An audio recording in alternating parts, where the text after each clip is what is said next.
Well, good evening, good evening, good evening. We are so excited to have you here tonight as a part of the Black intellectualism movement. I got a little tongue tied. I'm particularly excited about tonight's discussion because we have two amazing women on here to talk about two things that are really important in the Black community, which is education and incarceration. Um, I think that both of those issues have been dramatically undermined and even misrepresented when it comes to our community. And tonight we're going to explore how those two issues are affecting our community, as well as what we need to do to ensure that our kids receive proper educational support and that they are put on the pathway to success, and able to hopefully avoid the incarceration system. And we have to be realistic and say hopefully, because we know that there are so many issues and challenges that the Black community does face today. And we'll be digging into those concepts.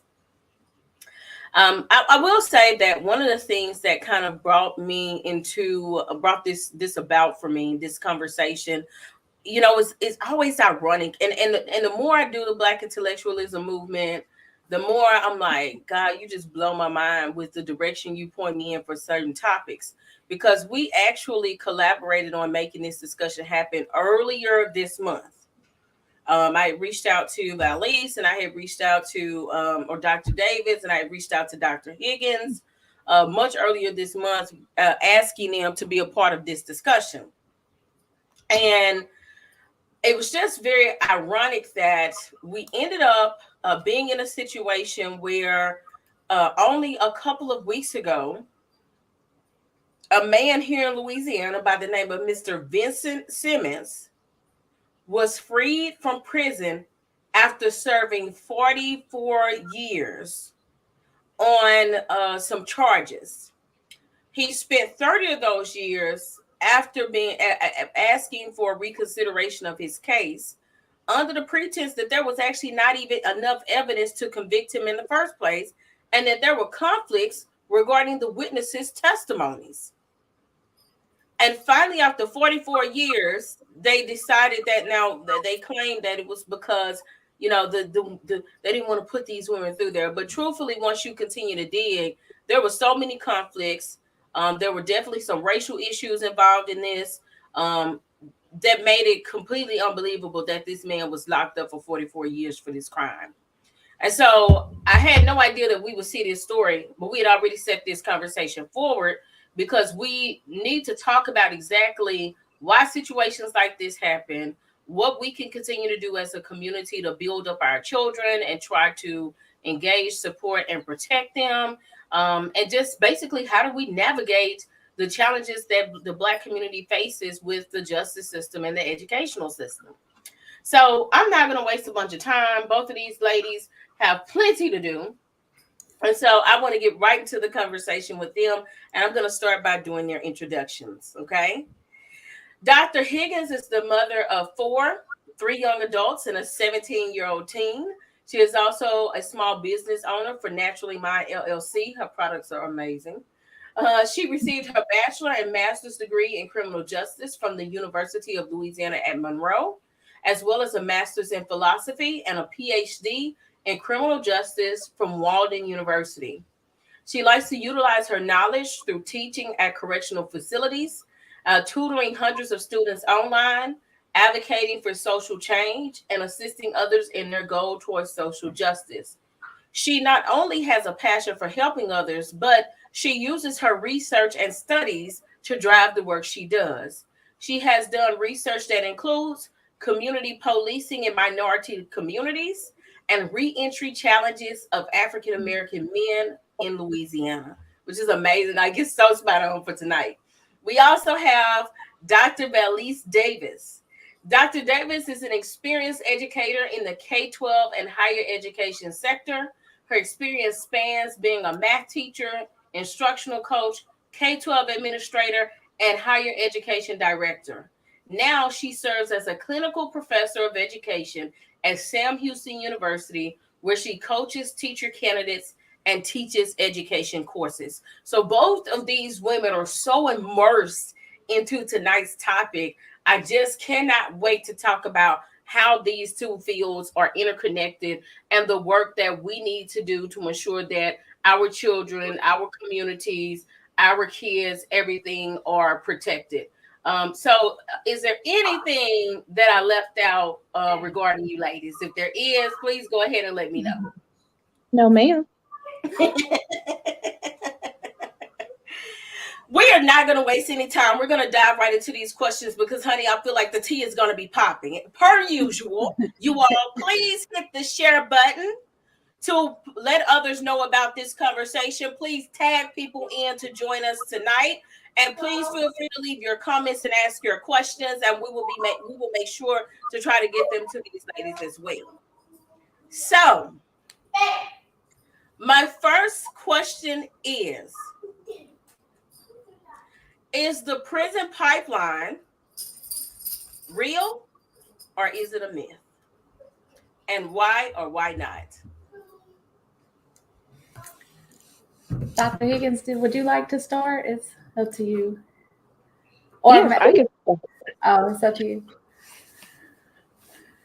Or I'll go because I'm sure you probably have a more robust response than me. But okay, I can do it. I just thought you wanted to give your input on it as far as the educational side of it. I can do that, yeah. And okay. I think you can round it out because I know you can speak more to that. But from my standpoint, I would say it is real to me in my experience to an extent. I think back to a lot of the students that we have in high school who have behavior issues, and sometimes they have IEPs associated, with those behaviors. And I think about how we really just don't have the manpower and the resources to really address the needs that they have. Principals don't. I'm thinking about a particular case where there's a student where you don't really have all these resources to really do the interventions. They give you all these tools, but the behaviors escalate so fast, and then you have to suspend. You don't have a choice, and then you have to be careful because you start getting close to those manifestation determination days. And I can't suspend them. Making sure if they're, especially if they have a SPED, an IEP. And then it becomes, well, what are we going to do? These behaviors are escalating fast. The student has medicine, don't have medicine. You have all these things going on. What's going on at home? And then, and then my concern comes in when students are doing this type of thing, and you have policemen now a lot on high school campuses, right? And the fear I have is that they're not, when this child is in the streets, they're not going to ask the student, did you have your medicine today? And that student may just encounter the wrong or escalate the situation in a way that it can just end tragically, and that's just one case. Even though some schools have at-risk departments and they're trying to do all this, it's too much for administrators to really handle. You really need a real village, a community. The school itself is not going to solve issues, and they're struggling because they already don't have all the manpower and human resources. Another case in point, I used to work at an elementary school where I was an assistant principal. We didn't have a counselor. The counseling position was cut. And then the behavior strategist we have is split among 2-3 schools. But we have all these behaviors escalating, and we, what are our choices? We're trying to get resources here to us, and it just puts the teachers, the principals in a very difficult spot to not be able to cater to all students the way they would really like to. So I do feel like that it does create a problem with suspending students and eventually just kind of pushing them into putting them in a more disadvantaged standpoint, I would say. So what you're saying is that basically what ends up happening is there's this line between what the education system requires and wondering what the students need. And so because of those two things that are going on, then it kind of puts the school in a weird predicament where they're not able to meet the needs of a lot of the children. Right. So a lot of it is not that it is on purpose, but the resources aren't there. Okay. Right. I hear what you're saying. I think that that's fair. Thank you for rounding that out for me. Well, I just wanted to make sure, because I definitely heard within that what you were definitely saying. So I wanted to make sure I understood what you were saying. Excellent. Dr. Higgins, what about you? The prison pipeline, real or myth? I do believe that it is real. I'm sorry, my dog. The neighbors are getting in their vehicle and she hear him, so she's barking. But I do believe that it is real. I also feel like there are some schools and some communities that they don't have the resources that some other schools may have. Another thing is, I think when it comes to education, they're put in a bad spot because they're having to focus on test scores and all of these other things, to where it's almost like they really don't even have time to teach them how to just be decent human beings. And so you deal with the students and their issues, and like she said, nobody's on the street is going to ask them, did you take your medicine today? I noticed in the juvenile justice system, we had a binder, and it was their behavior binder. It listed their behaviors, it listed their coping mechanisms, it listed accommodation ways that we can accommodate for those issues, and the medicines that they take. However, when they're out there on the streets, nobody is going to care that this child has mental health issues, and that's being law enforcement or anyone else. Nobody's going to care. They're not going to ask those questions. And also, even when some children know that, they'll kind of use those things to their advantage when they're being told over and over and over and over again. So teachers have to, they have those students for, I would say, majority of their waking hours. And then think about it, during the weekend, during the summers, they're at home. So it's almost like wanting to help a child. And let's say this child you want to teach them something different. You want to show them something different. So you say, every now and then, I'm going to go pick up this kid and I'm going to take him in or take her in and show them something different. But then you take them back home and they're back to what they know. Absolutely. They are back to what they know. So it is a thing. It's complicated because in the educational system, you're trying to help children, but those issues, they're deeper than that. What they're dealing with is what's on the surface. It's deeper than that. So if you can't reach the parents, if we can't get the parents right, we're sending these kids back into the homes to where when they come back, we have to do it all over again. It's like if you have your child and your child is potty trained, but then your child goes and stay the summer with their daddy, who just lets them use it in the pull up because they're too lazy to potty train them. When they come back to you, you'll have to start all over again. And that's how it is with teachers. And they'll have to keep starting all over again because what they're dealing with is just on the surface, but it gets deeper than that. And you have to think of some children. It amazes me when I've encountered children 17, even 18 and 19, because, if they have juvenile life, they can stay in a juvenile detention center until they're 21. So they're that old and they can't even read. I was teaching them how to read, and that wasn't even part of my job description then, but I felt like it was, if you understand what I mean. I felt like that was part of my job description because it was mostly African-American boys. Could not read. And I would wonder, how do you get that old and somebody, nobody knew you couldn't read? But think about it, when you get out of school, nobody's asking you if you have homework. Nobody's assisting you with your homework. There's never a point in time to where you have to display your reading skills. And if you are staring at something and it's like you're reading it silently, no one knows if you really reading it or not. And a lot of times when people can't read or they don't know certain words, if they're reading silently, chances are they're going to skip over those words. So nobody's paying attention to any of that. And they can't read. They act out when they're asked to read because they can't read. But the thing about teachers, you have to be able to know your students. You have to read those students in, just knowing that, no, maybe this child is acting out because they're having some some intellectual development delays or whatever. And just know not to embarrass them, because when you do, it gets worse. So just knowing that child and building a relationship with them and knowing how to deal with them. And that just comes into just teaching them how to be decent human beings. When you show them that you care about them. And trust me, children know if you really care or not. They know the ones who care and the ones who don't. I think that one of the things that you talk about is in regards to literacy, and we don't really understand just how much issues with literacy contribute to behavior issues as well. And that the biggest thing is that literacy can be a generational issue.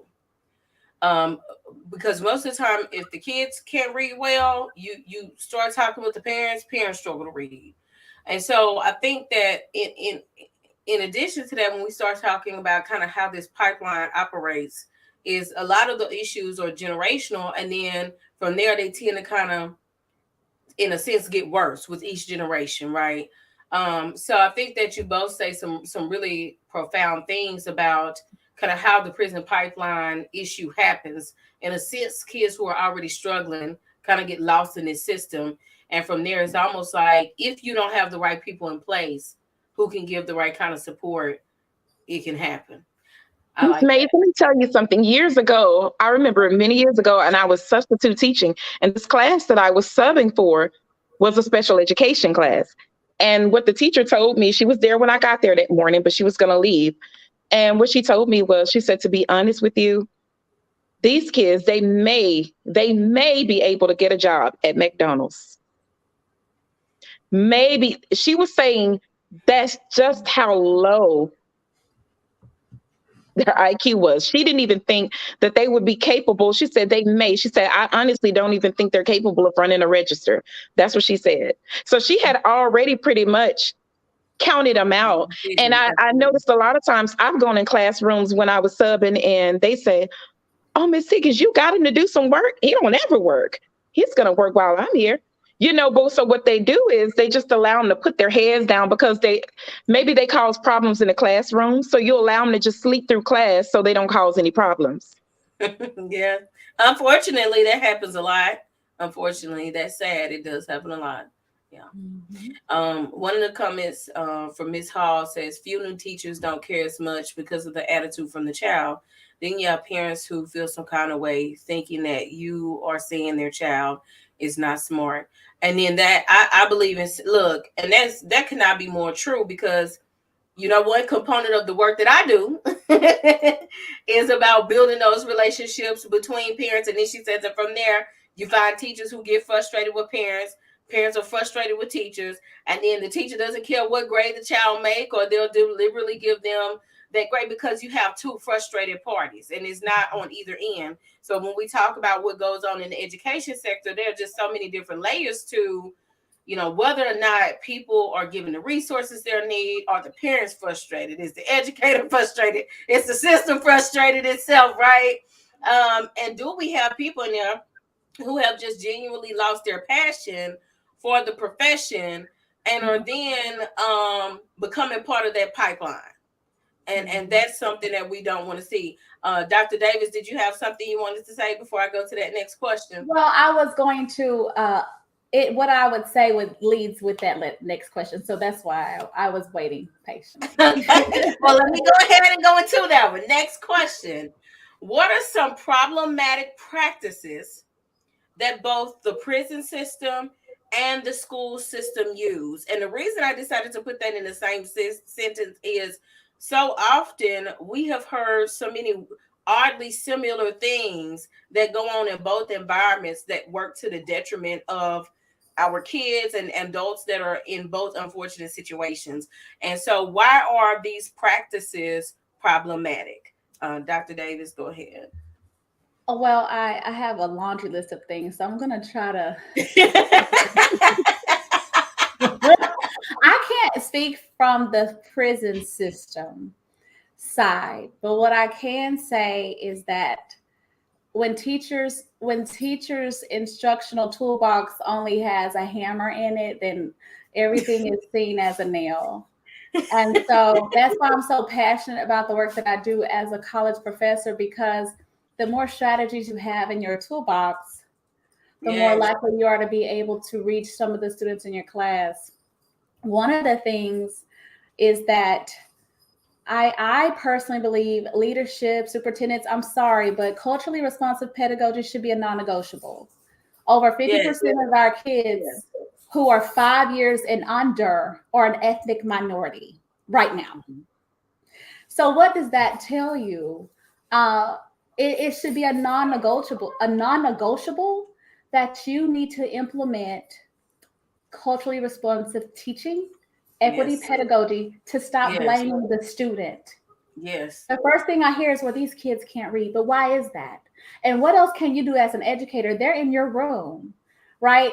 We used to be like, well, if you grow a student a full year, within a year, you've done your job, but not when they're 2 years behind. Maybe I've maintained them, but I can't lecture the whole time. That doesn't cater to me, right? I have to develop a sense of community, and I have to multiply my instructional capacity. I can't just model and do direct instruction and no checks for understanding, no student-to-student discussion, right? So that needs to be a non-negotiable first and foremost, in my opinion. And then next, you've got to build a sense of community. You should spend time on soft skills. You should spend time on team building. You should spend time on social, emotional learning, mini lessons. Absolutely. How do you cope with such and such? Let's have a mini lesson. Like, instead of acting out, what are some other outlets? Who can you talk to? Teachers can do this. And don't get me wrong, they'll be thinking, well, I got all this stuff to teach, but you can't get there unless you break these layers down first. So you got to know your students. I made team building a regular part of my lessons at least once a week. I always also informally just checked in with my students. If they said, well, my mama was sick, they were out for a few days, the simple stuff. How's your mom doing now? It's just you and your mom, right? Yes. And being empathetic. I never will forget, I had a student who had walked in the rain to school. He was late to my second period. He did not go to first period because the teacher was like, you late, da da da da da. He came to my class with his head down, and the football coach was with him. You know, we had a good a good positive relationship. He said, Miss Davis, can you let him in? He done walked in the rain. He's soaking wet. I said, just come on. Little stuff like that. You don't need a tardy. Like, you walked in the rain. You didn't have anyone to bring you to school. Why not, let's pick our battles here. That's not something that you make a big fuss about and say, well, you late them to the office. You have to have some empathy. If you understand what's going on behind the scenes of a child, you know more about what to do for them in your classroom. For example, I had to learn as a teacher. I used to sign homework, and I would get zeros. You bring it back. You ain't brought your homework back, whatever. When I started thinking about what that child is going through at home, oh, you're raising this sibling, that sibling, your mom's going to die. Oh, no wonder you don't have time to do homework. So I'm going to create space in my room where you get more practice. I stopped giving homework. Right. You just have to know who you serve. Some other problems include that we're not really talking about how much unconscious bias is really out there with teachers. Yes. Right? Who cannot relate to our, and it's conscious too. But especially these days. But there's also a lot of unconscious bias that people, they don't want to really address it. You call it, the parents are calling principal, hey, there's a problem here. You address it lightly, but let's get to the root. This teacher needs to realize that this is who she's singling out. They need PD on that. They need to increase cultural competence of teachers, period. Especially when there's a lack of representation, right? Of color there. And so I would say that it's the human resources. We don't have enough manpower, but that doesn't give us an excuse. Right. So I just feel like it's all, and when I teach my students, I teach them from that standpoint. I teach them from a standpoint where you need to plan your learning as if all of your students are universal design for learning. You need to plan with the margins in mind. Mm-hmm. When your lesson plan is hitting all of that, then you're taking care of all special populations, diverse, marginalized groups. But if you just have that one tool in your toolbox, you're not reaching anybody. So you're blaming the child. And we can't do that. We want to be reflective practitioners, right? What else can I do? And I guess I'm gonna stop there, but you don't have to stop because you know the two of us can go all day on this one right here. I'm gonna stop. I'm really passionate about that though. It's the educator has to say, what else could I do? What is it that I'm missing? Like you said, students act out sometimes when they can't read. You got to get to the root of the problem. Dr. Higgins, you mentioned that. So yeah, that's what I say. Everything you said, I totally agree with. And I see it, I know you're dealing with it on maybe in the university aspect. I'm teaching in the prison, so I see the same thing. Right. And even when I ask them, questions like, if you can read, nobody gets upset with me about it. First of all, because they've gotten to know me and they know I mean well. I don't just ask that question. I explain to them the reason why I'm asking you on a scale of 1 to 10. I ask them to rate their reading. And not only do I ask their level of reading comprehension, and I tell them the reason why that's important, because if you're a new student who has come into my class, I don't want to give you homework and wonder why you're never doing it. It's because you can't read. So I need to know so I can meet you where you are, so I can know where to start with you, so I can accommodate for your needs. Mm-hmm. So everybody else who is on a higher level, yes, they'll be doing this, but I know I need to start you with this, because you can't, or even with math, you can't even do just simple addition. 3 plus 4, they're struggling with it. Right. So I know I can't give you the same homework that I'm giving someone else. Right. Absolutely. And even if it means, hey, they're on board, let me give them something to do. So you guys who are behind, come here and I'll work with you on this, because I'm just one person. Right. I'm just one person, and I'm spread thin trying to help people who are advanced and people who are at very low level, what we call an E level. Right. Who cannot read at all. And so even someone who couldn't read, and I realized it's simple things, as far as the phonics, them not even being able to pronounce certain letters. And if you can't do that, then you can't read. Right. So I knew I had to start way back. And when I did, you know what? I'm patient with them. Right. I'm mindful of my facial expressions, because I know what my mouth don't say, my face will. Okay. So I'm really mindful of my facial expressions, because what I had to think about, even with children, when they see that you are frustrated trying to help them, they'll shut down. Mm-hmm.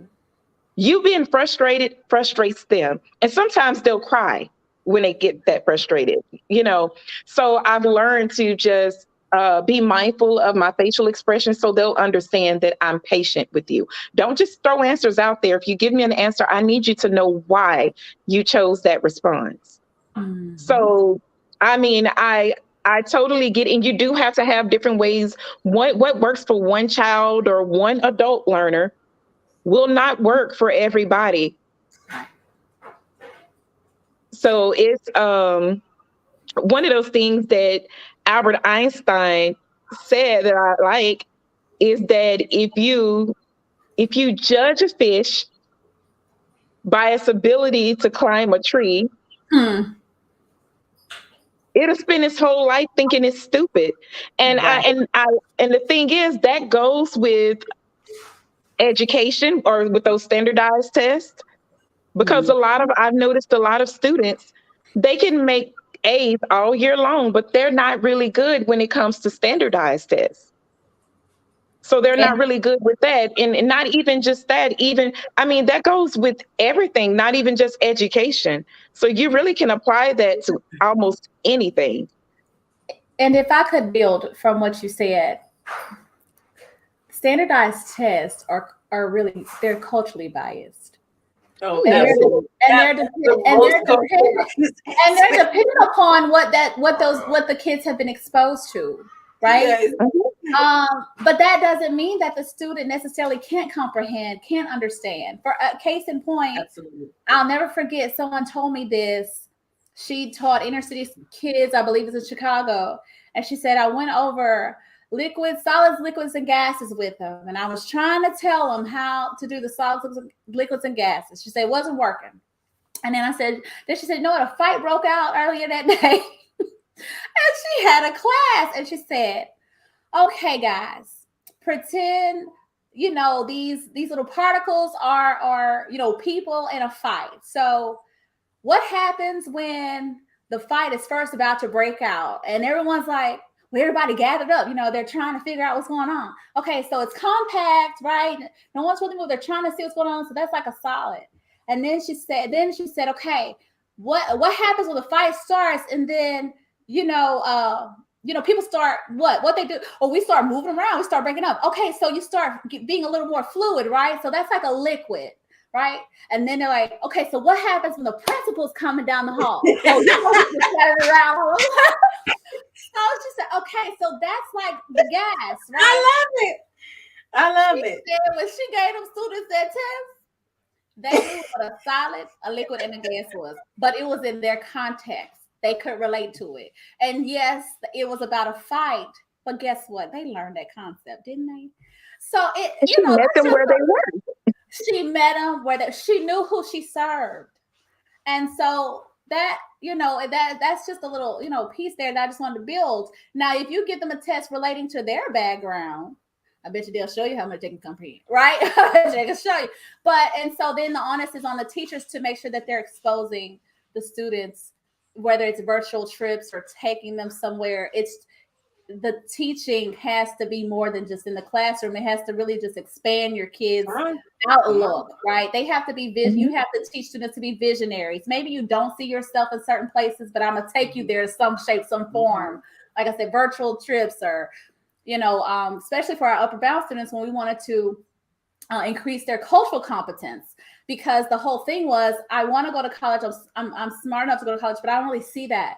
So we try to take them. We take them to the campuses so they can envision themselves on the campus. They see students that look like them, right? We try to make sure we find an instructor that looks like them.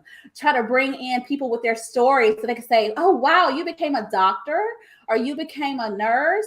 I see myself a little bit more in this setting, right?" So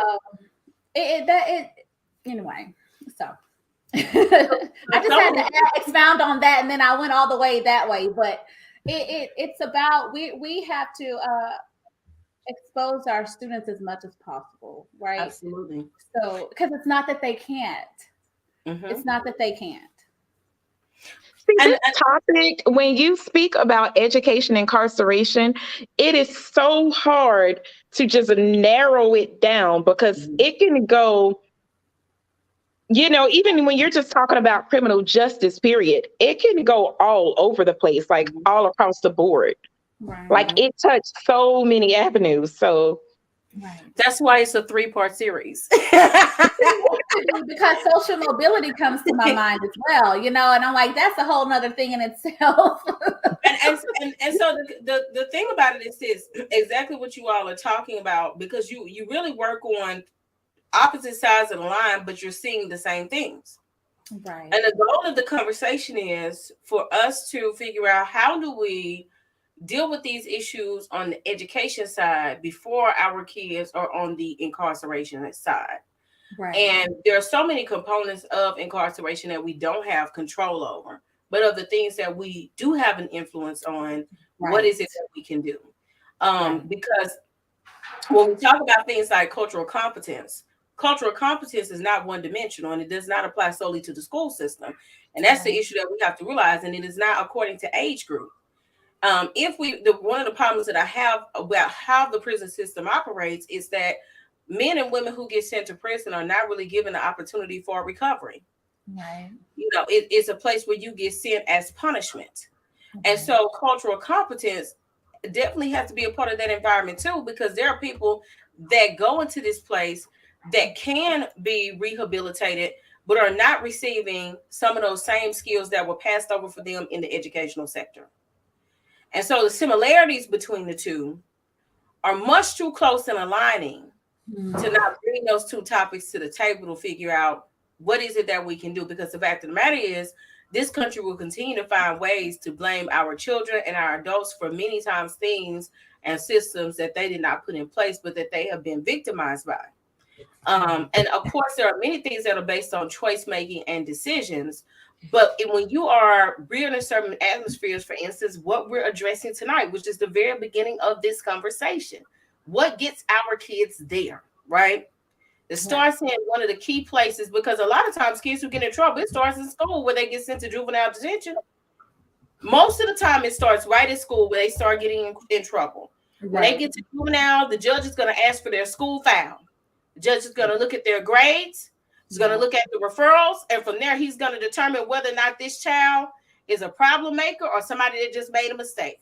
Right. Before that child gets into that prison, it is already being shared with others about whether or not that student has potential, whether that adult has been in trouble since juvenile, or whatever the situation may be.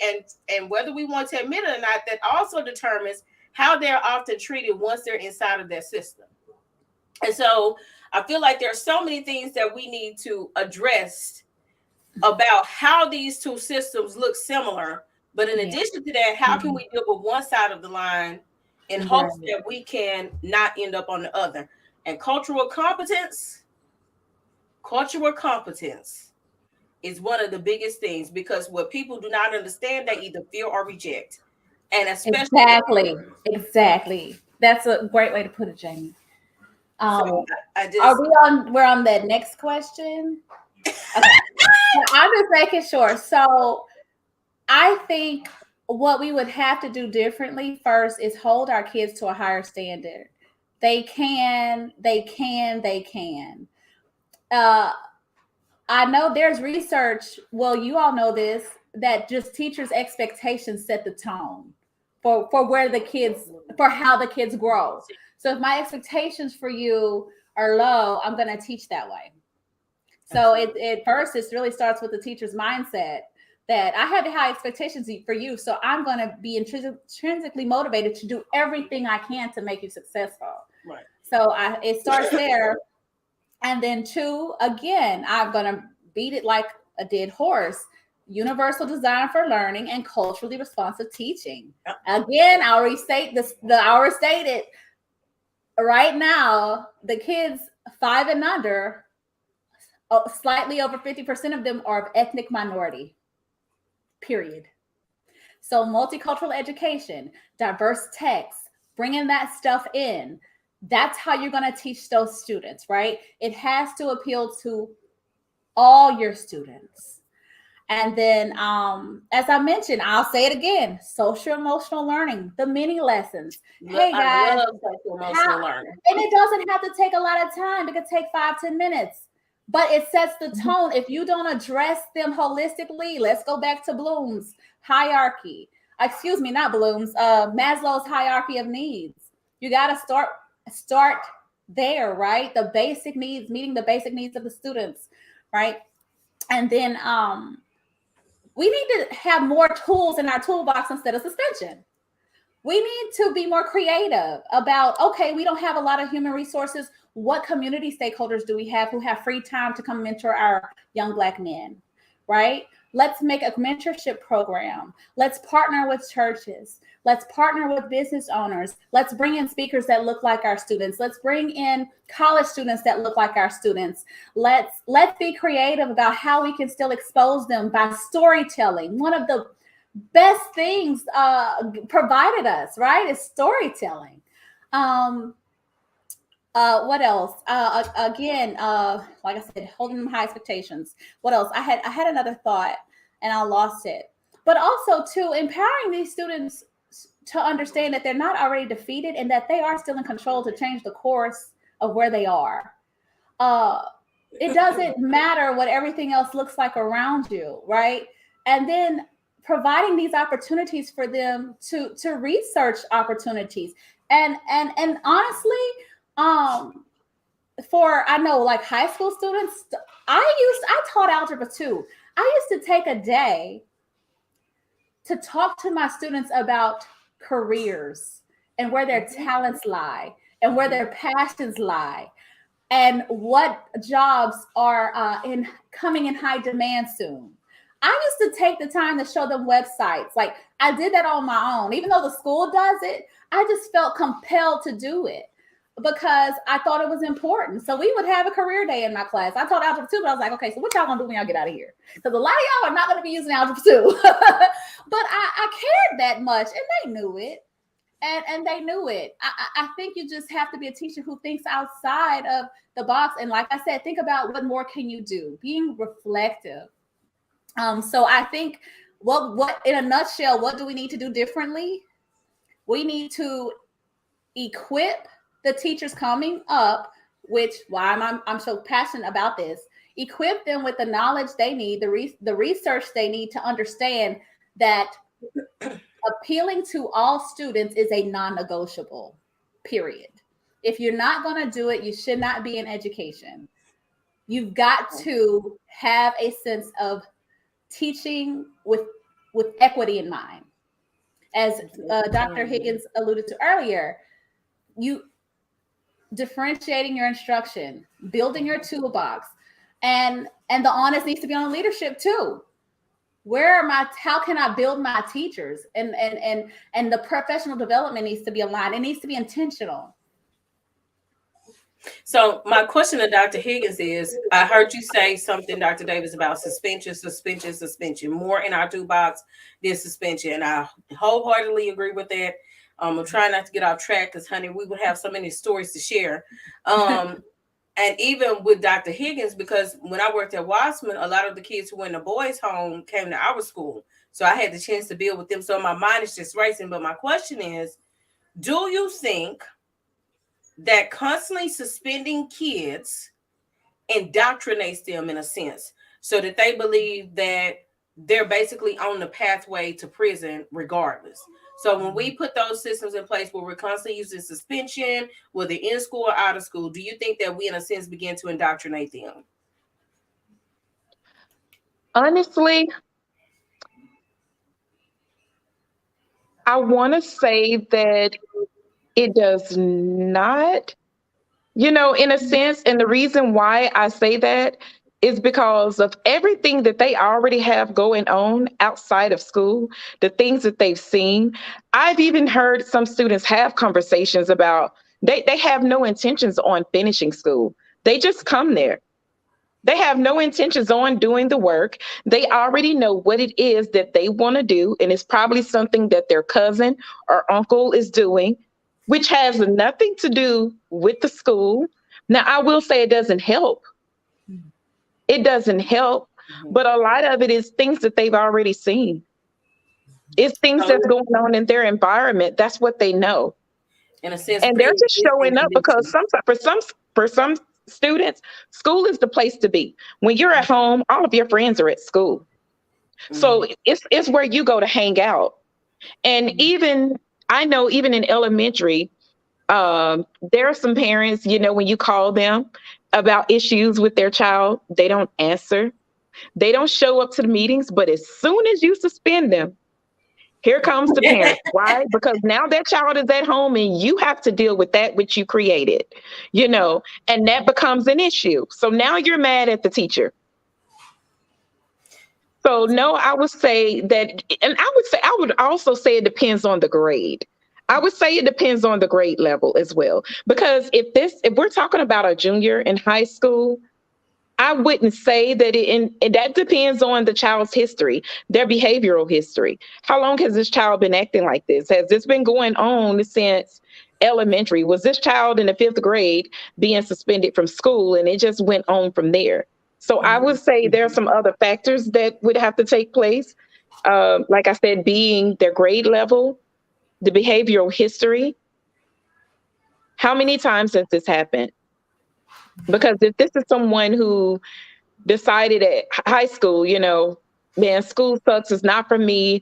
I'm not going to be doing all that. I'm not going to college because I don't want to do all that work.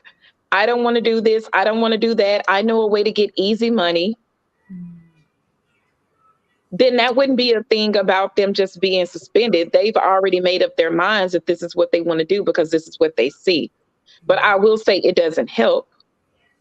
It doesn't help the situation. And another thing, we have to understand that the school by itself can't do everything. They can't do it all. There has to be a partnership.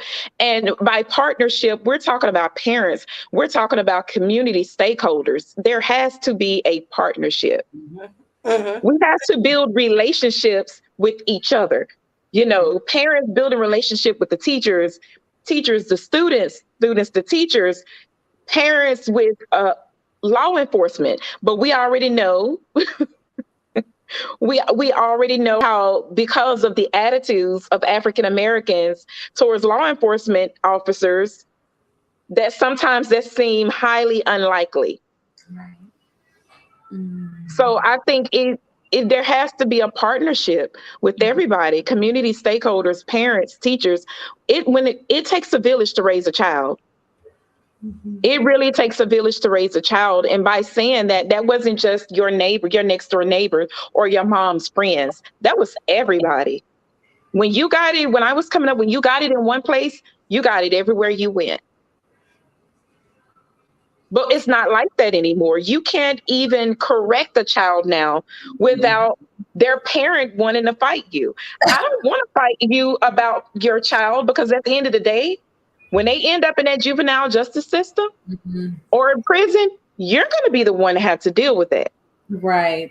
So I'm not going to fight you about your child. Right. So it's really difficult, even when it comes to correcting them. You have to deal with the parents, and it's really sad. So that is something that again, like I said, we have to find a way to reach the parents too, because when they leave school, that's where they go back to.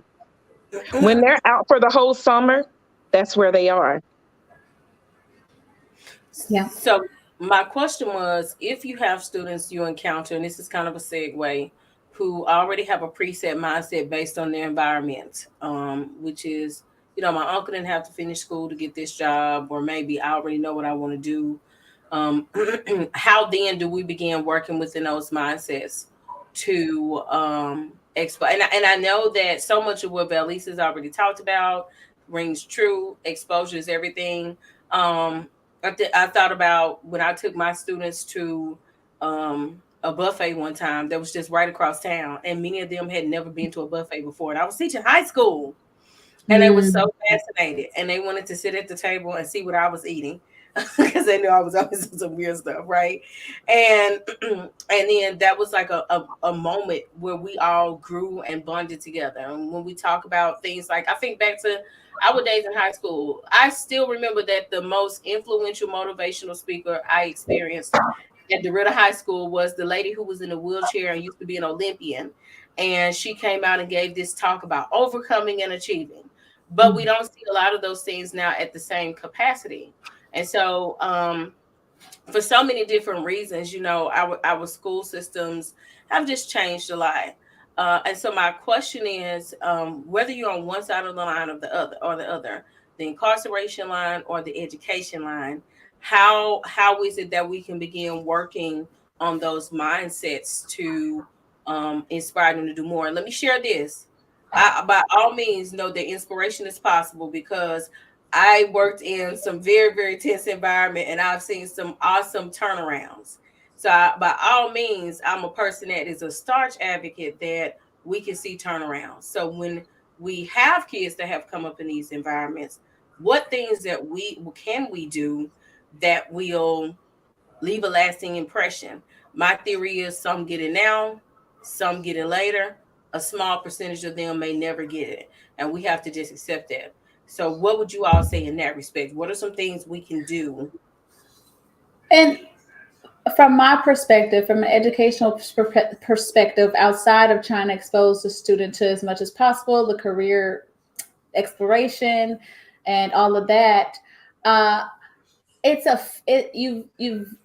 you you've got to sometimes convince the family, because the parents sometimes don't think, oh, I don't think you're going to be able to afford college, but the child is smart, can go.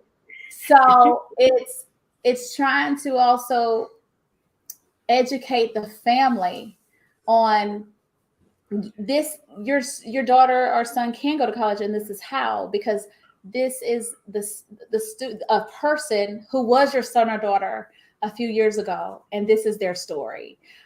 You got to make it real to them. And then two, ask these students, who feel like, well, I don't have to get a college education. Say, what kind of lifestyle do you want? I want you to write it down. Now let's talk about how much that lifestyle costs. Let's talk about how much you plan to be making. Okay. Now let's talk about how you could have gotten a trade or went to a community college for free, because a lot of them now, it's free. You can go, right? And so let's talk about how you could have become an electrician, or if you like to work with your hands, or you like to do that. Let's talk about how much you could have made after 18 months in college. It's trying to find the stronghold. Well, why does the student feel that way, and start tagging at that root, and show. Okay, so that's the root. That's how you feel. Well, I can combat that with this, or I have a situation where what you're saying,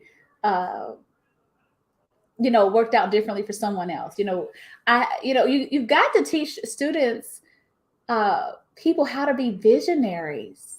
My brother and I are first generation college students. And to my knowledge, I'm the only person in my family, in my immediate family with a terminal degree, even with my extended family. If I didn't think I could, get this, or, all that, I saw people like me with a terminal degree. I was like, if they got one, I could get one too.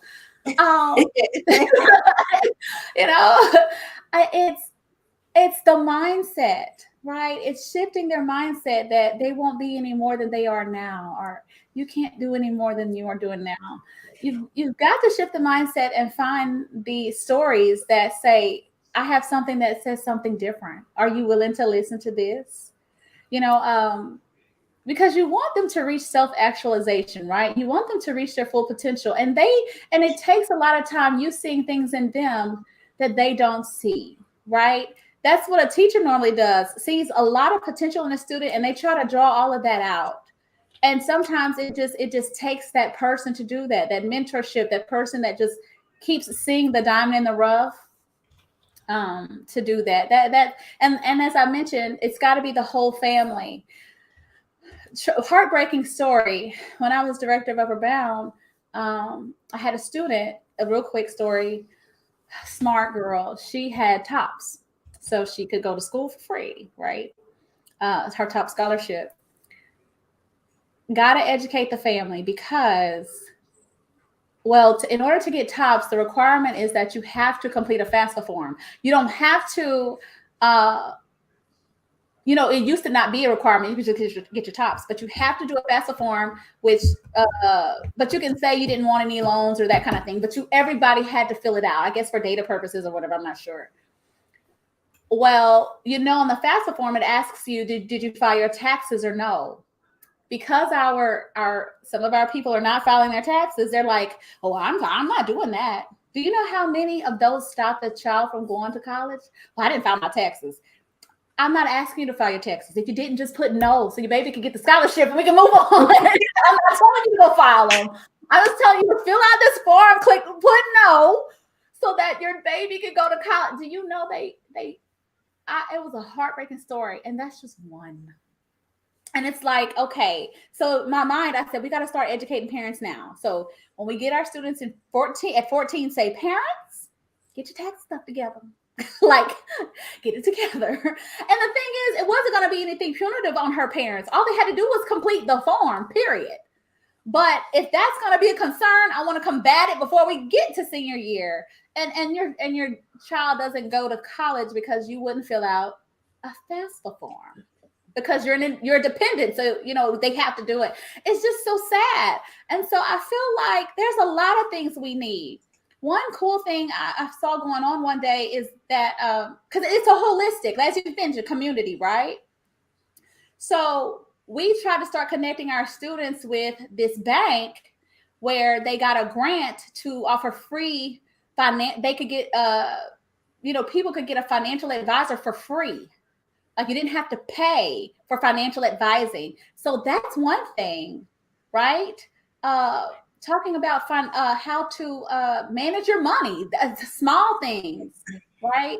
And as I mentioned, career counseling, letting them envision themselves in a way that's different, right? Letting them take a Myers-Briggs test to show them you're strong in this. You don't need to be in this field. And then it's an aha moment, like, okay, giving them a purpose for pursuing a degree or pursuing an education, or giving them a reason why it's important to protect your money. And, it's okay, open up your bank account, your savings account, and all of that.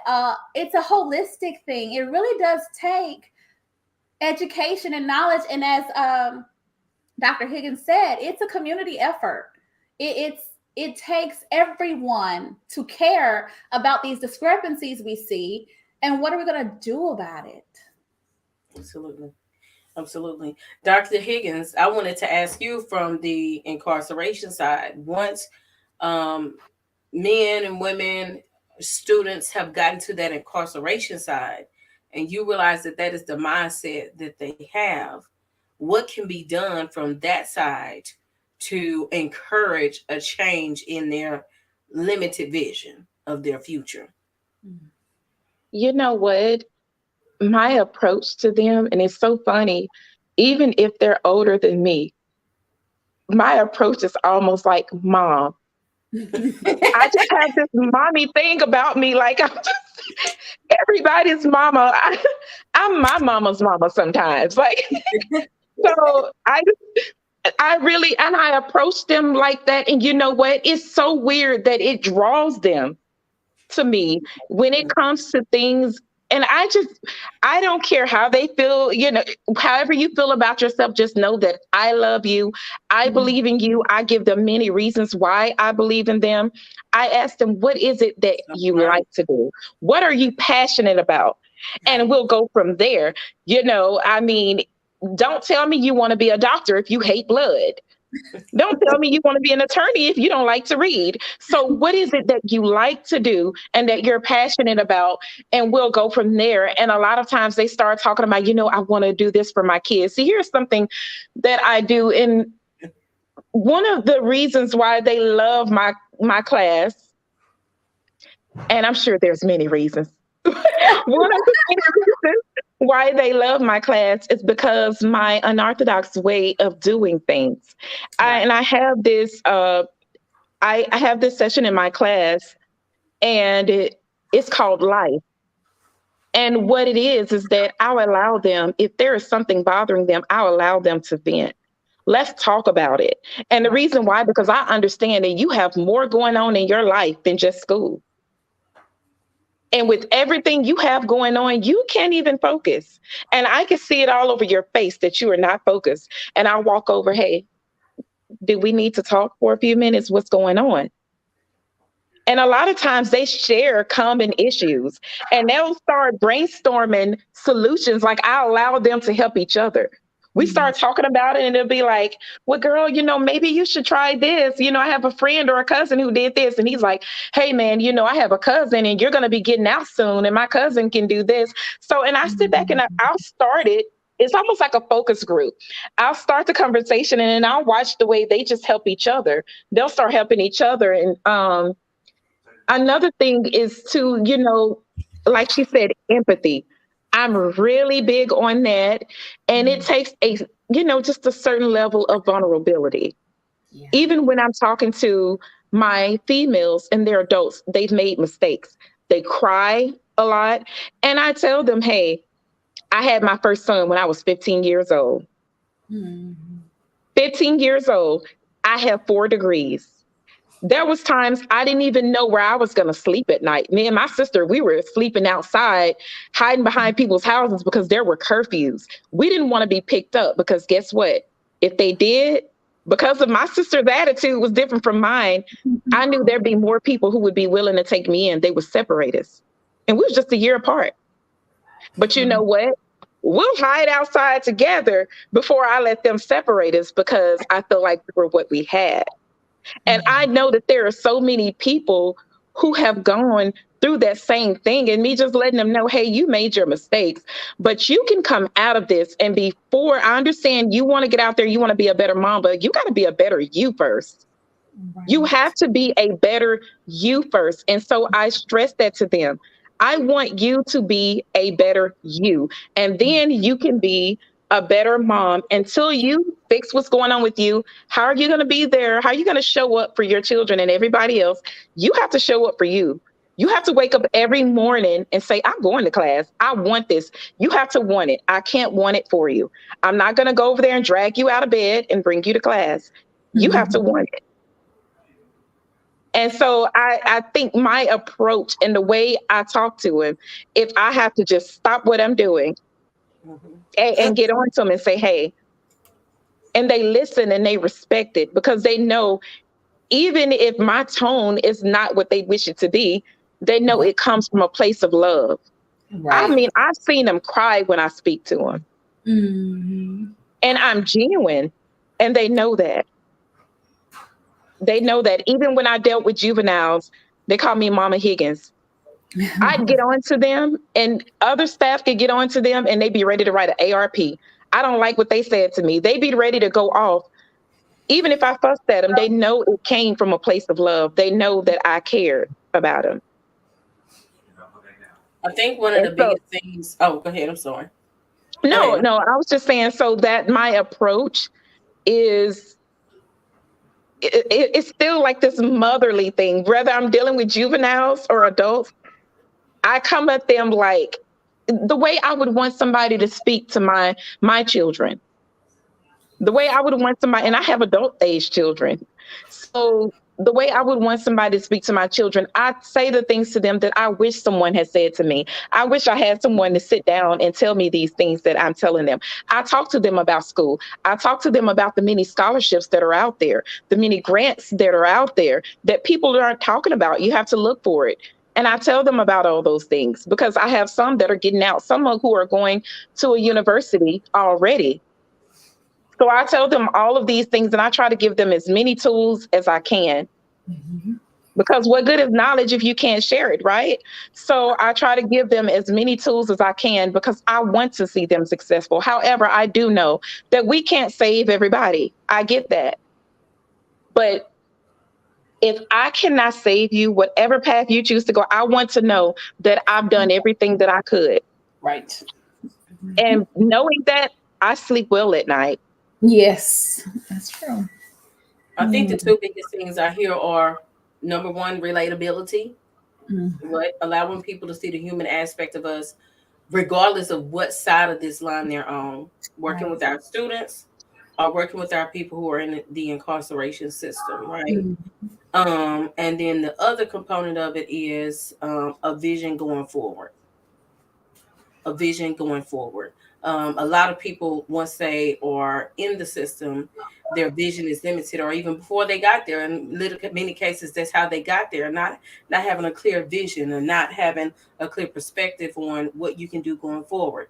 So hearing those two things, right, the relatability and the vision going forward can really help the people that you're working with to evolve. And the biggest thing is that on both sides of those lines, the need is still there. It's just that sometimes people get it on one side of the line and sometimes they get it on the other side of the line. And in some cases, folks are still not getting it at all. And so that's why this conversation is so important. So let me see. I want to try to, because honey, we have talked and I want to try to stay within the time frame, and we have some other good ones. So I'm going to ask you this one right here, Dr. Higgins. You have worked directly within the juvenile prison system for many years. what is one of the biggest misconceptions people have about folks who are incarcerated?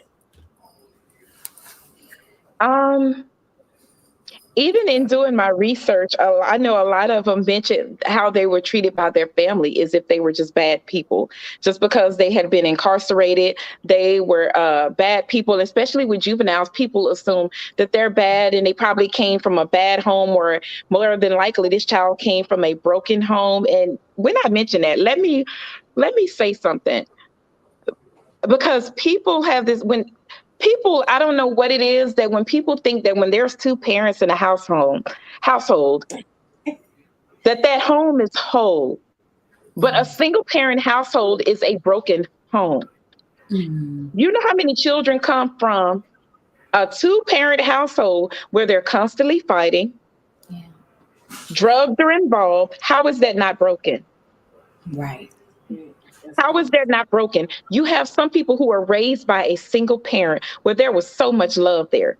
That parent did everything they could. Yes, they may have had to work two jobs to try to provide. So there was going to be some lack of supervision because there's one parent.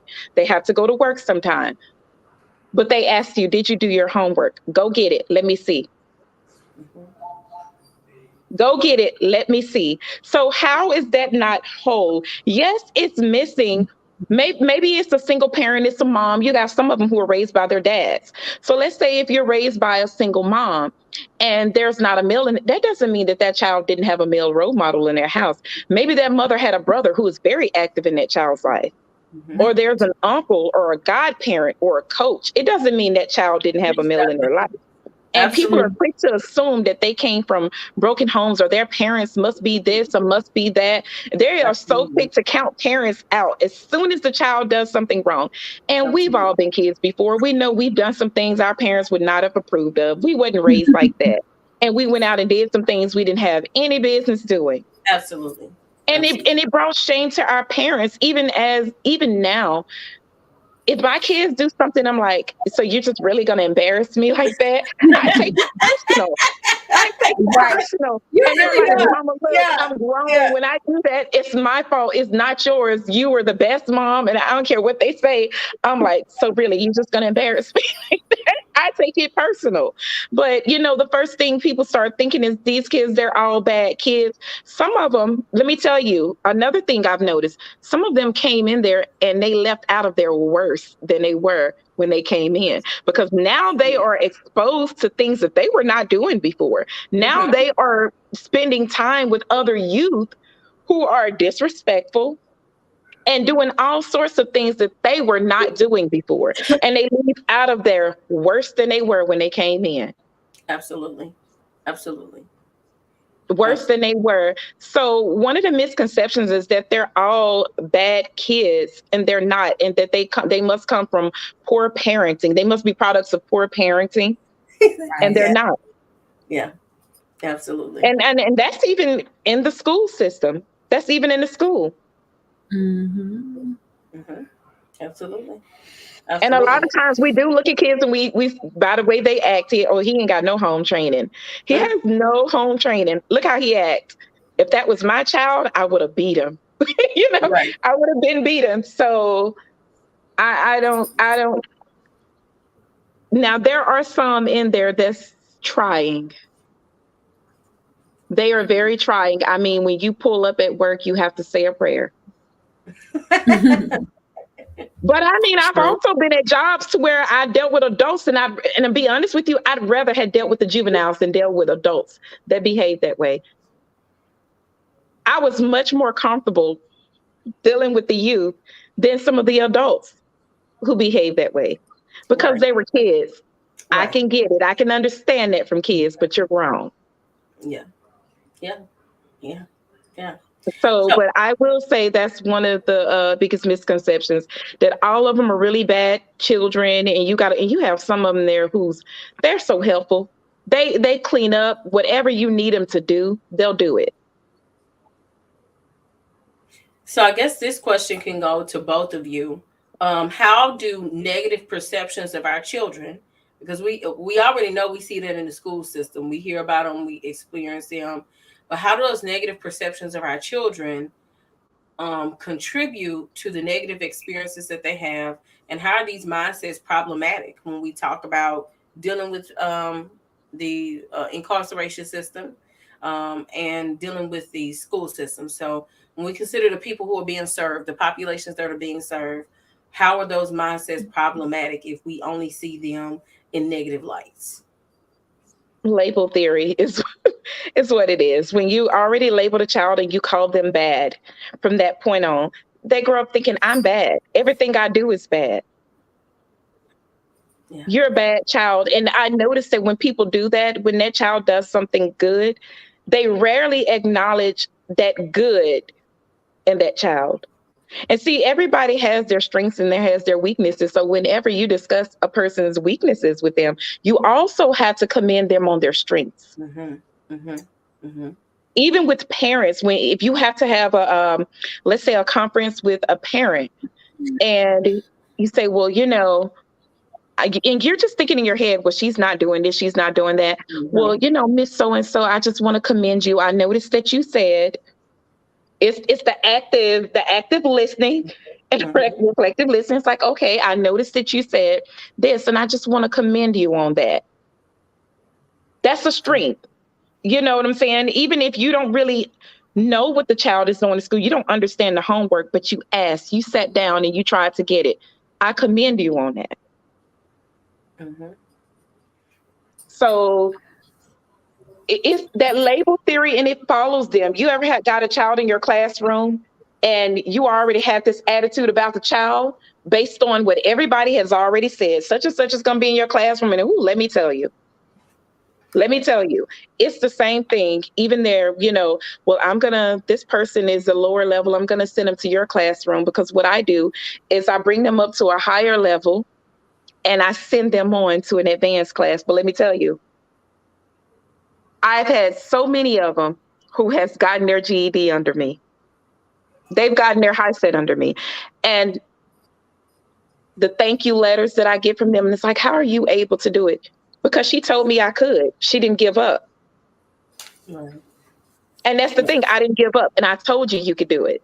And because I told you you can do it, I convinced you that you can do it. And you believe you can do it. But the thing is, I knew you can do it, but I needed you to know. I needed you to believe it. Right. Dr. Davis, what about you? How do you believe that those mindsets are problematic when it comes to dealing with our student population as well?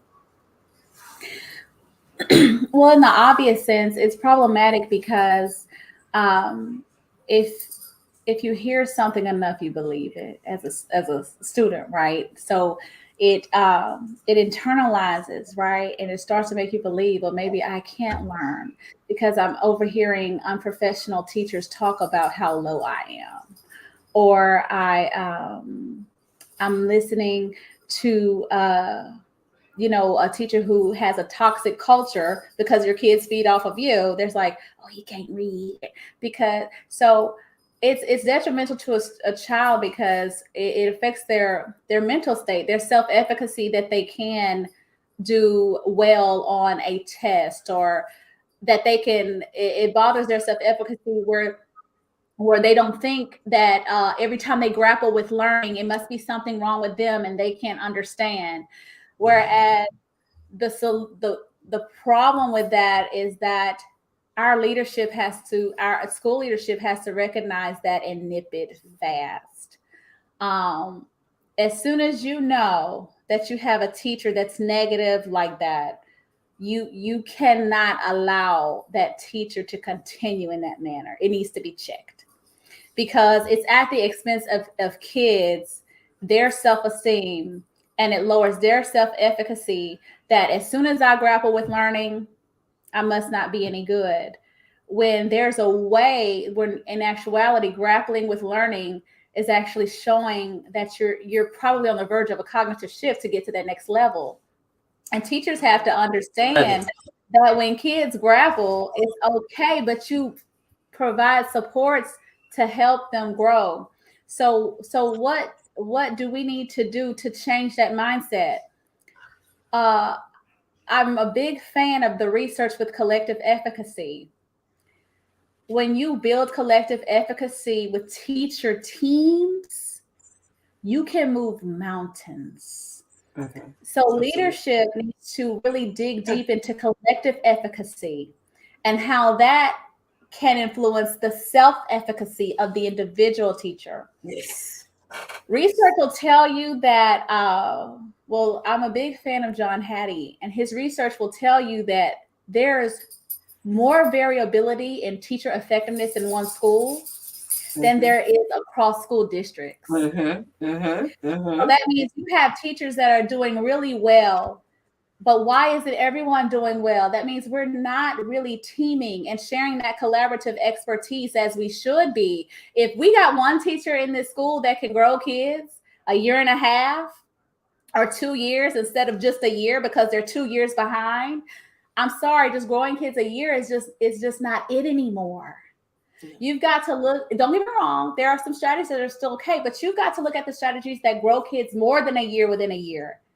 As I mentioned, I'm going to say it again, culturally responsive teaching, student-to-student discussion, self-regulation strategies, varying your instruction. We are not the sage on the stage. The students are leading and taking ownership of the classroom, and you are building motivation through engaging activities.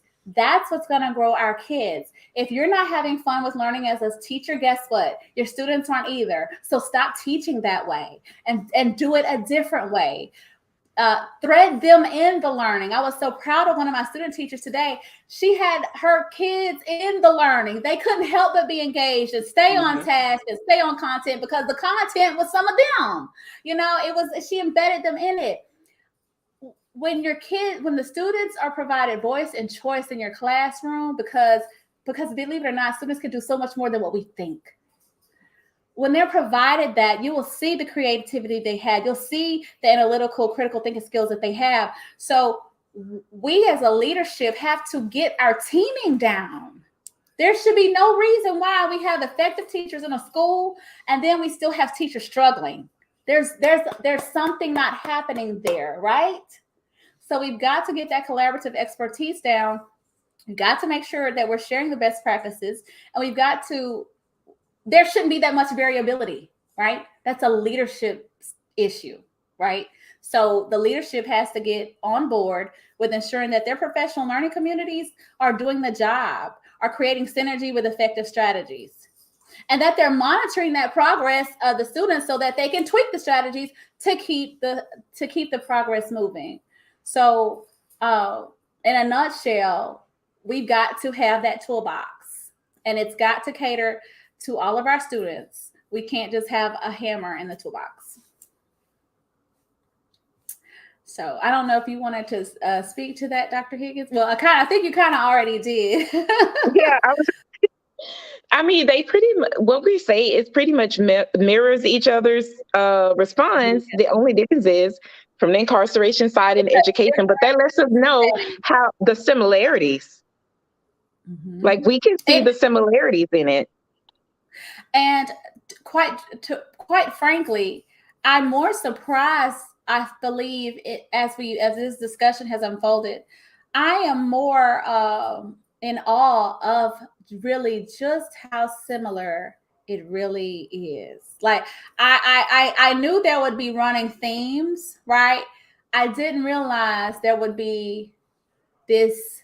You get what I'm saying? That it would be almost feel like the exact same feel. You're just in a different place, but it's the exact same feel. It's the exact same challenges, and the solutions are quite similar as well, right? So to this, so I would say that. One of the other things I know we were to speak on was about how does lack of diversity and inclusion impact the learning and life experience for Black youth, especially those facing mental and behavioral issues. Jamie's back, so maybe I would give it back to her. Jamie, I was leading into I know one of the things you want to speak on was the lack of diversity and inclusion and how that impacts the learning and life experience for Black youth, especially those with mental and behavioral issues. Keep going. I told you earlier that this internet has been up and down since it's been raining so much. So thank you. I'm sorry. Keep going with that. I don't want to cut you off. No, you're okay. You're okay.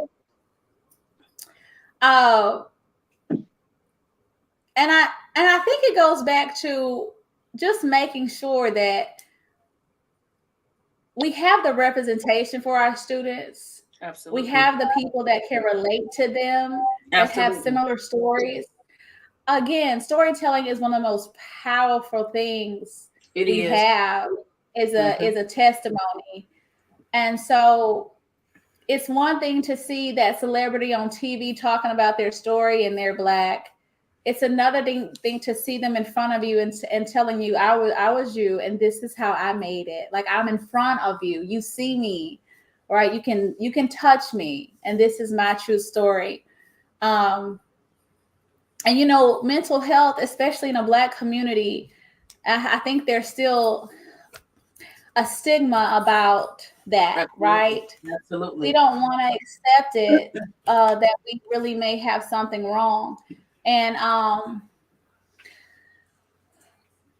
which is conditioning, but that's a whole different part of education and incarceration. Right. I know. I'm trying to be careful, but I myself had to awaken to that when I lost my mother as an adult. Mm-hmm. I realized how much mental health really can affect a person's life, and I think about some of the things my students go through and have gone through.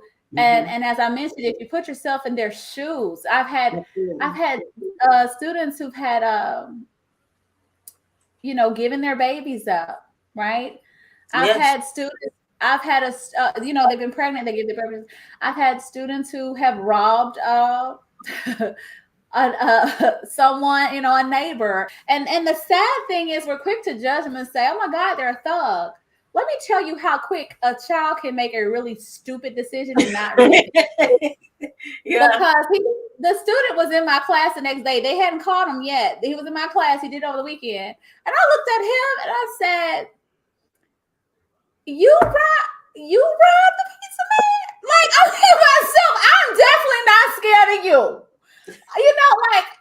No, you definitely was really just not thinking. Like, that was really just a crazy decision. You just really was not thinking, and it was kind of like, I was hoping he would get a little bit of grace because he was a follower. He's just running around and not really thinking about consequences. But most of our students just need a lot of love, a lot of guidance, and a lot of coaching, a lot of mentorship, a lot of exposure. And they need the village, as Dr. Higgins mentioned. And we got to break the barriers that wraparound services, there's a stigma around that. No, if you get referred to, get those services, get the psychiatrist involved, get your family counselor involved. That is okay. It's okay. Like, you're not the only one that may need a little help. A lot of people need a little help. They're just not saying nothing about it. Exactly. Definitely. So I just wanted to share that, but I'm sure Dr. Higgins has. And you don't want, as a parent, you shouldn't let your shame be the reason why that child cannot progress. Yeah. Right. Yeah. Parents need to be educated on IEP, and they're ashamed. They're ashamed. Right. And so for that child is going to struggle because the parent is ashamed. Because trust me, a child at 9 years old really don't understand it. Right. Really don't understand it. And if extra help is offered to that child, they'll take it because they don't know any different. Yeah.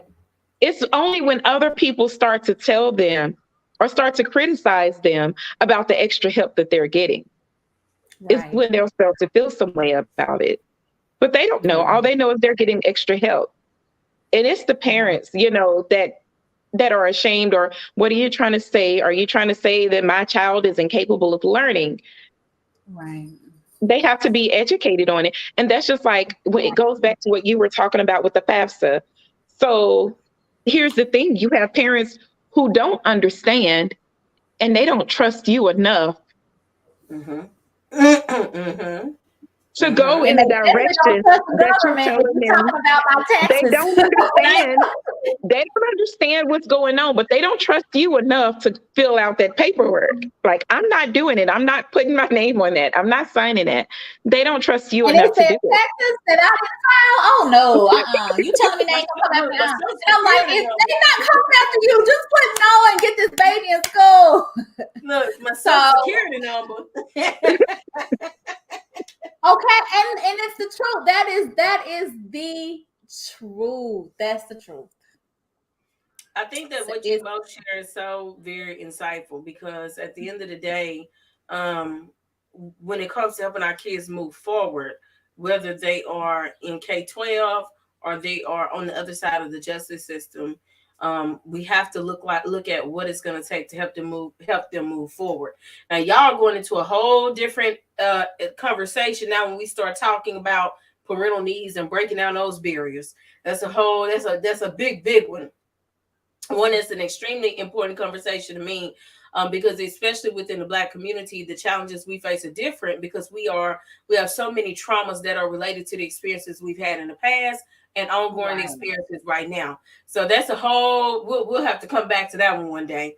But I'm going to go ahead and bring to you guys to one more question, because it is 8:26 and I'm trying to be honorable tonight, because we could go all night. So I like this question right here.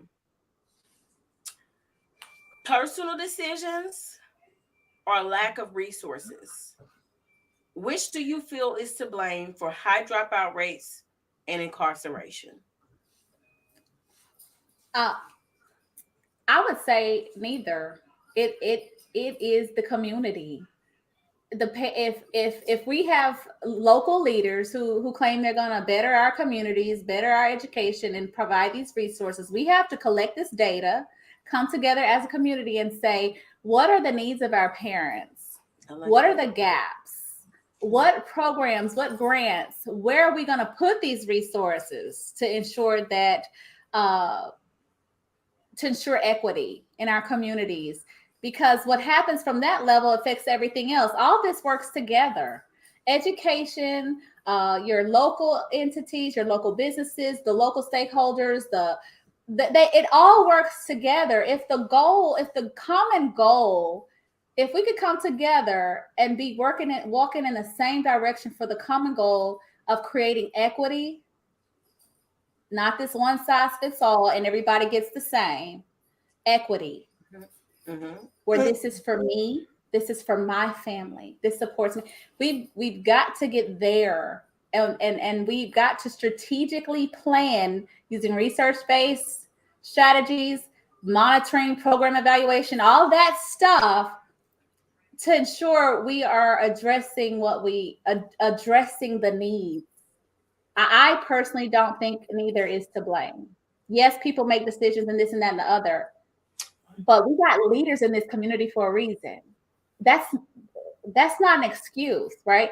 Now, to an extent, some people just don't want to change, and that's so be it. But if we blame personal decisions, or if we blame lack of resources, then who's going to do anything about it, right? Like, if we just say, well, it's their decision, well, we're not going to help them, right? Well, it's just lack of resources. What are we going to do about that? No, it's the community. What are we going to do to get these resources? And what are we going to do to help change some of these personal decisions, right? These choices. What can we do to shift the mindset of the choices being made? How can we build the trust, right? How can we build the trust and show people that, the IRS isn't as bad as they used to be? And or that a financial advisor actually could help you save, and you can save to buy a house, or certain things like that. We've got to build trust, and we've got to help our stakeholders believe, our parents believe, that that we do have their best interest in Absolutely. mind. But it's a policy. It's everybody, local leaders, politicians, everybody got to come together. Dr. Higgins, what about you? Personal decisions or lack of resources or something else altogether? What was that thought? I do believe that there is a lack of resources. However, I feel like if we just keep screaming lack of resources, then what we'll be doing is continuing to just talk about the problems. I'm one of those people, I don't like to keep talking about the problems. I like solution focused conversations. So it's like, okay, we know what the problem is. We've been saying the same thing forever. What are we going to do about it? What are we going to do about it? And like she said, building relationships, even when it comes to community leaders. But to be a community leader, it can't just be a thing of people seeing you every now and then when it's almost time for election, or when it comes to community, political officials and all of that kind of stuff. When it's time to do this, or when you want to run for office, here you come picking up a few trees, after a storm. That, I'm serious. Like, it can't.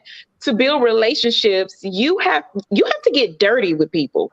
Absolutely. And by that, you have to roll up your sleeves and you just have to get dirty. And it can't just be you doing that when there is something for you to gain from it, when there is something else you want, because people can tell when you're genuine and when you're not. Mm-hmm. Mm-hmm.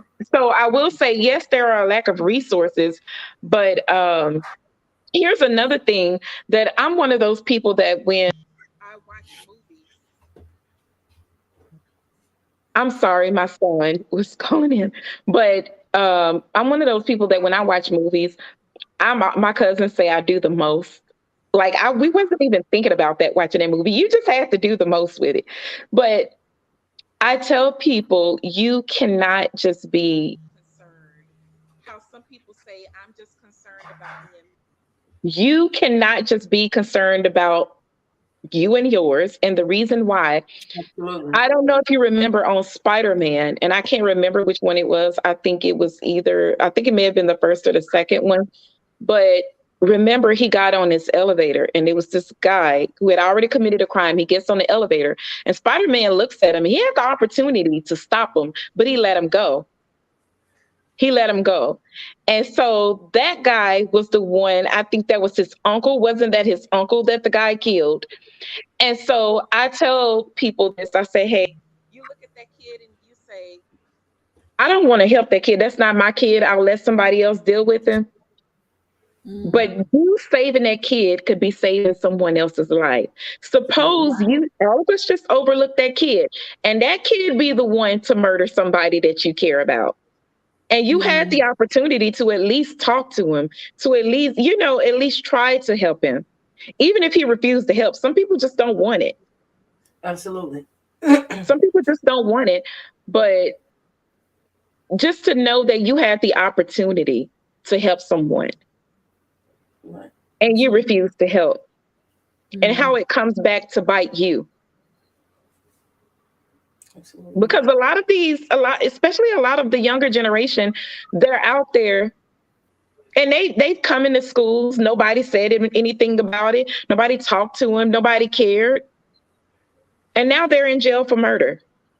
And they just went through junior high, went through high school with nobody even caring. I have so many students, and they dropped out in the 7th grade. And of course, I'm thinking, how do you drop out in the 7th grade? Like, I wish I would have told my mama that I wanted to quit school in the 7th grade, and just me trying to think, how does that happen? And of course, I don't ask them. I just wait until they feel comfortable enough to share that, because I don't know what their story is. But and also, you got to be mindful. You don't want to make a person think that you're criticizing their parents either, on their parenting. Right. But yeah, I would say it's the thing with it does take a community. It does take a community, and that's what community leaders are for, along with us, with everybody. It takes a village. It really does. Because even if whatever resources they bring to help our juveniles, they still need parents on board. They still need us on board, because I can't stress it enough. They have to come home to us. What are we doing when they come home to us? What are we teaching them at home? Before a child goes to school, they start out in a home. Right. And you have some of those kids, they go into pre-K and they already know all of this stuff. They're ABCs, and you can tell there's been somebody at home working with them. They know these things already. And they are capable of learning. Have you heard them sing all these songs now, these new songs, and how fast they catch on? Mm-hmm. I tell people, when they're small like that, incorporate music. Most children love music. Incorporate music into the learning. Even if it makes you sound goofy trying to rap a song, you know what I'm saying? Just incorporate. You have to everybody don't learn the same way. Right. Sorry. Absolutely. So, okay. So I think at the end, what you all both bring to the table in that final question is that community stakeholders are everything. And there's something that I've lived by as a part of my philosophy, both when I was in the classroom and even in my career now as the consultant and the author and speaker, which is that our actions every day influence the relationships we're able to build with people. And so we all have a role and an opportunity to impact somebody's life in a way that's different, right? So whether we are in education or on the other side of the prison system, where we meet some people within our churches, even just within jobs that require service of us, we must be conscientious about how we deal with our young people and those who have been a part of this system, and treat people as if they do have an opportunity to succeed. And that can be as small as just consistent respect and honor kindness every day. I felt that this conversation was very important to the first part of this series discussion, because education and incarceration, the root problems of how we're functioning in the classroom and how things are functioning within that jail or prison system, are so similar. It's Yeah. so similar.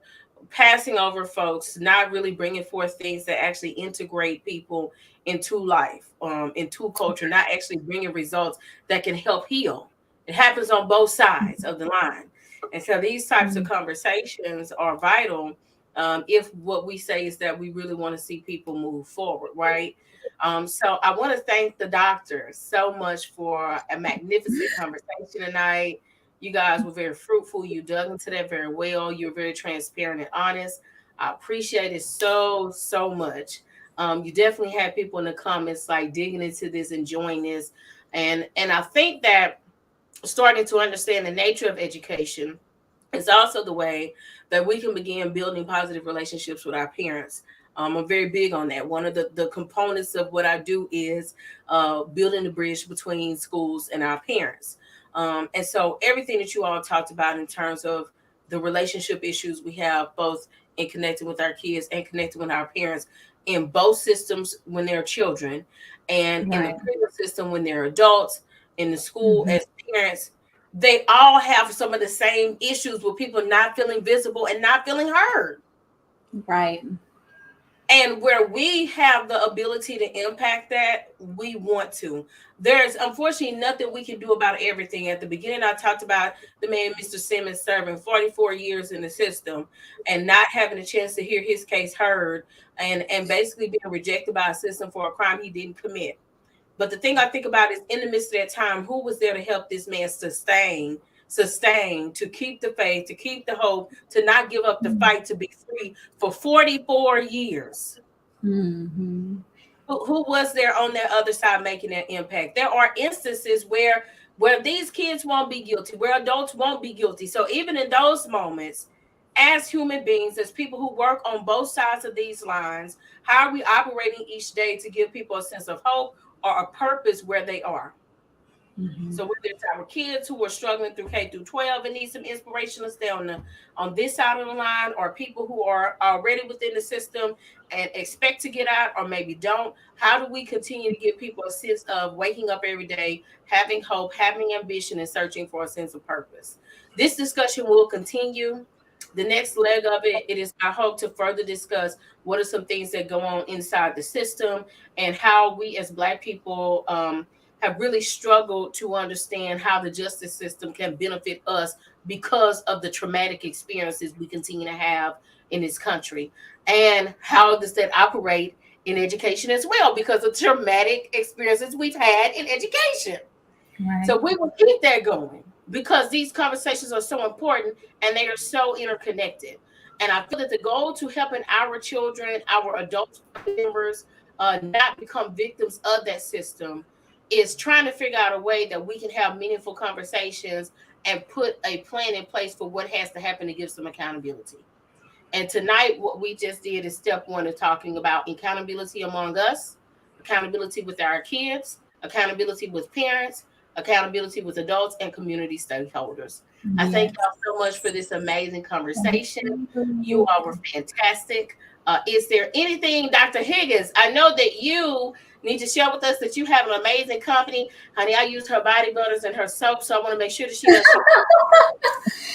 And then, Dr. Davis, please also let people know about whether you are available for more of Oh these yes. trainings within our schools. So go ahead. Yes. Yes. Well, just my husband and I do consulting work with teachers, with seminars, and with classroom management, with building your instructional toolbox, and even helping you with professional learning communities. So we are available for those things. The Style of Leadership is our company, and we're passionate about education.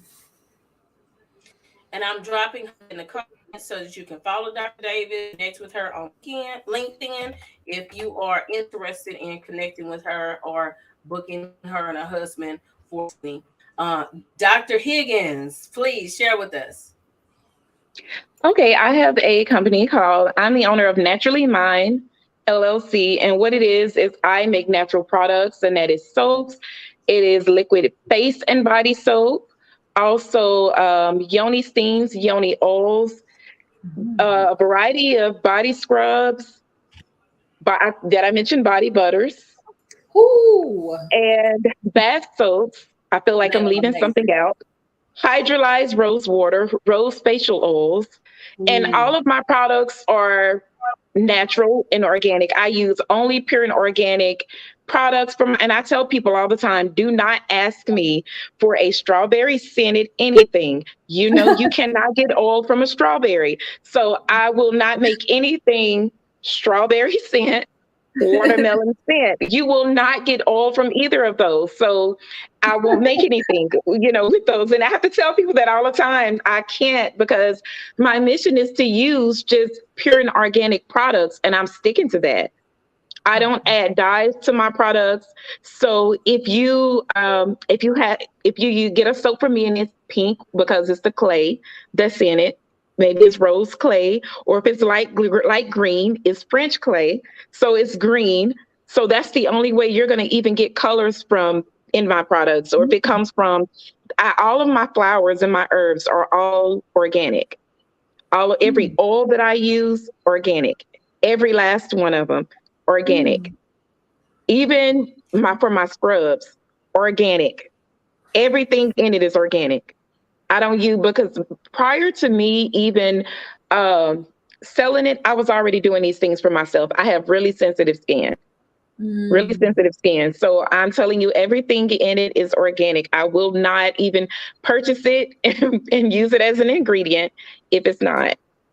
Mm. So I tell people all the time, just don't ask me for certain stuff that I can't have in a pure and organic form. Mhm. And I'm going to share with you So all, I have very sensitive skin, and Dr. Higgins has the best body butter. I don't buy anybody else's body butter. Honey, I hunt her down for that body butter. It's amazing. It's smooth. It has a I'm nice going to thickness. the website. I'm telling you, I put it in the comments. Her body Yeah. butter is amazing. Her soaps are magnificent. But my favorite product that because I get her soaps as well, I love them.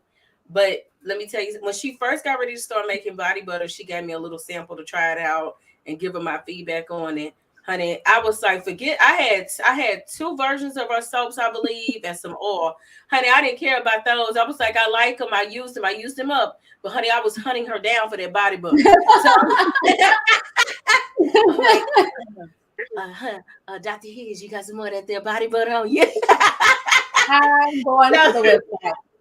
I encourage you all to support both of these Black women entrepreneurs and the fantastic work that they're doing, and also give them a follow to just engage with all of the great rhetoric that they constantly engage in. I want to thank you, ladies, for committing yourself to serving the community and the work you do to advocate for our young people and to just be a positive pillar. I thank you all for coming tonight, and at this time, we're going to end the broadcast. You guys, March is coming, and it's Women's History Month. I was not supposed to start our first interview until the 10th, and Lee 3 and Chef Russell were supposed to be coming on the 8th. But I do have a surprise. I had a magnificent opportunity come across my desk today. And so I will be dropping some news to you regarding an interview next week, and we will be kicking off Women's History Month. Now, I told you all I was only doing 1 interview next month because, honey, y'all worked with Black History Month. But I said, you all are determined to keep me pushing all the way through Women's History Month. So we have some amazing women coming to the table. Chef Russell and Lee 3 are going to treat me like royalty when they cook brunch for us next week, because we know women love brunch, right? Yes. So please stay tuned. Exactly. We will have the flyers coming for those shows as well as the links. If you are aware, this is the last episode of the Black Intellectualism Movement that will be streamed on Facebook, my main page. We will be pulling back from that one. We will stream from Facebook, my business page, and then at the end of March, we will also be pulling that back from that one. So I urge you all to subscribe to YouTube. You can also follow via LinkedIn, but I advise you to subscribe through YouTube because the replays will always be available. I thank you guys so much for joining us tonight. I hope you have a great night and take care.